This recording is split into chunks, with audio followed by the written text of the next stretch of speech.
Alright, today we're making a video on how to run a successful 2-man. If you don't know what a 2-man is where two guys team up together to go out there and slay some dude. Now, I feel like a 2-man is one of the most hardest things to achieve in any man's life. No, literally, I literally feel like this is the hardest thing to achieve in any man's life. Just off of the simple fact that unless you're a D1 athlete, an NBA player, a magician, or have an insane amount of clout, you can't just spawn a 2-man out of thin air. Most of the time, 2-mans happen off the pure fact that a girl would be chilling with her homegirl. One of you will already be talking to the girl and she'll say, hey, do you have a friend to entertain my friend while you spank my doonies down? That is literally how most 2-mans come to form. And the problem with this is, yeah, you could have a friend, but does your friend meet the preference of the girl? That's literally make or break the situation. And in my opinion, if both of y'all don't get some doonies, I don't consider it to be a W2-man just off the simple fact that, okay, you got some play, but she's over here playing with your homeboy on the couch. She's teasing this nigga on the couch. She's not feeling this nigga on the couch. Is that really a W2-man? No, not in my opinion. Now, the problem with the 2-man as well is, let's say you have a baddie and the other girl is not on par with the friend that you're bringing. Now, your friend is going to be hesitant to want to even go in the 2-man because just off the simple fact that he's gonna feel like it's unfair. Like, how come you get this baddie but I have to settle for this? Now, this is another reason why you have to find another friend who will go lower than their standards to go on this 2-man or take one for the team, which is another hard thing to do. Now, me personally, I've been on 4 2-mans, and out of those 4 2-mans, I set up the 2-mans. Now, me setting up the 2-mans, the guy who always sets up the 2-man is always gonna get the play, just off the simple fact of the girl is literally asking you to bring a friend and literally distract her friend so she could get beat down. That's literally what they are. Now, out of those 2-mans, I got the play, but did my other 2 friends get to play? No. And one of those 2-mans, she literally sat there and she played with the nigga on the couch, literally an arm's length away, did not give him nothing. And then in the other 2-man,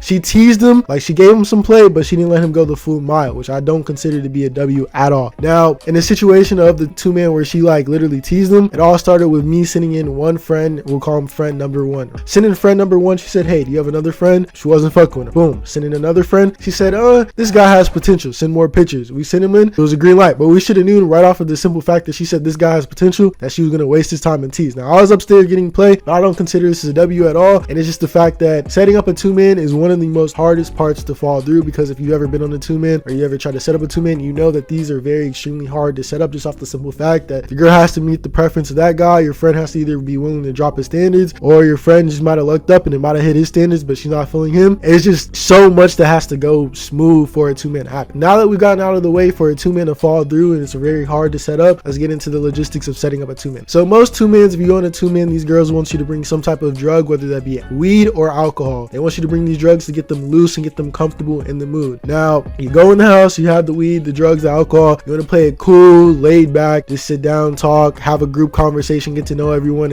include everybody in the conversation to where it feels like y'all are a group. Now, you do this for about 15 to 20 minutes, and after 15 to 20 minutes, you kind of want to isolate to who your partner is and start talking to them one-on-one. As you're talking to them one-on-one, break the touch barrier. As you're breaking the touch barrier, start feeling on them. Then boom, after a good 15-20 minutes of that, what you want to do is isolate. Now, the reason why I say isolate is because, yes, can something happen while you're in the same room? Of course something can happen while you're in the same room, but what you need to know is your man's is not going to make that move unless you make the move first, because you're the one who set this up and they're looking at you for confirmation to make the move. So what you want to do is you want to isolate, break the ice for him and you, and once you break the ice, which what I do on my 2-mans is I isolate them. I try and get them to a whole nother room and a whole nother section of the house, whatever I need to do. So for example, I was on a 2-man where we was in a room watching a movie. What I did was we was smoking and we had a bottle we was passing around. I said, hey, do you know where the bathroom is? She said, it's right there. I said, hey, can you show me where the bathroom is? She showed me where the bathroom was, and then I grabbed her hand and I went in the bathroom with her and we did our business. Now, as we did our business, my man should have been in the room doing his business, but what unfortunately ended up happening was the condom ended up breaking. I was drunk, had to go back in the room. He had to take us to CVS. That's a whole nother story. But basically what you want to do is you want to isolate your opponent to where you need to take them, and then once you have them isolated, do what you need to do. Then,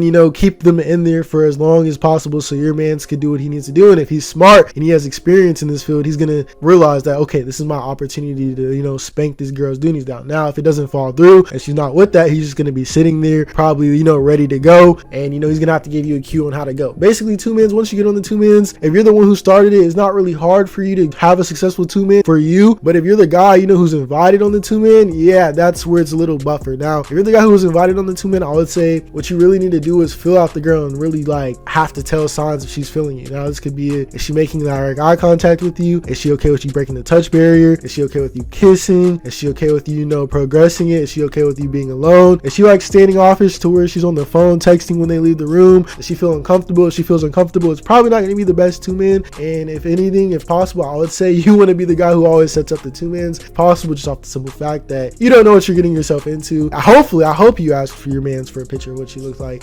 But if you didn't, you could be walking into a land well, you could be walking into a catfish, you could just be walking yourself into anything that you don't want to participate into, and you know, you could throw the vibe off for your man.